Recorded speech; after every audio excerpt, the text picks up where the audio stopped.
Well, farmers and ethanol producers take legal action to defend year-round E15 sales. That's as oil groups push back against the mandate, saying it could hurt prices and also production. Renewable Fuels Association President and CEO Jeff Cooper joins us now with the latest insight on the situation. Jeff, thanks for taking the time to chat with us and bring us up to speed. If you would, tell us a little bit about these claims against E15 and, of course, the court brief defending its extension. Sure. Well, thanks for having me, Janet. And if the ethanol industry didn't already have enough arrows coming at us, we now have the oil industry suing the Environmental Protection Agency because EPA has allowed gasoline retailers to sell gasoline that contains 15% ethanol, what we call E15.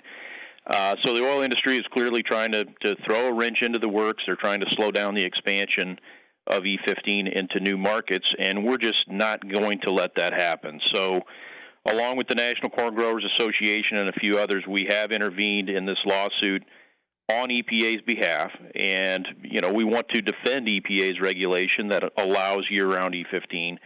So last week we filed a brief with the Court of Appeals for the D.C. Circuit that supports EPA's rule, and it shows that EPA acted appropriately and correctly exercised its authority under the Clean Air Act to make these regulatory changes. So we're going to continue defending this rule. It's already had great success in the marketplace, and we hope to see that continue.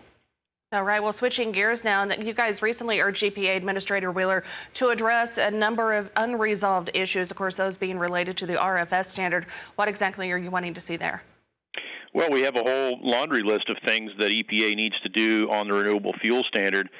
First and foremost is we still don't have a proposal for next year's RFS volumes, which is very abnormal. Typically by late June, we would have seen the proposed rule for the following year's volumes.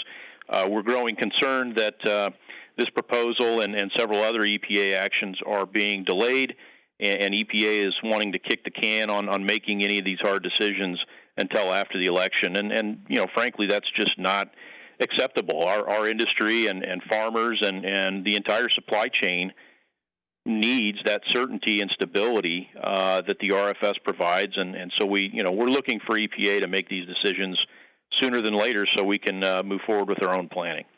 All right. Well, Jeff, thank you very much for your insight again. We appreciate it. Renewable Fuels Association President and CEO Jeff Cooper on the phone with us today from St. Louis, Missouri.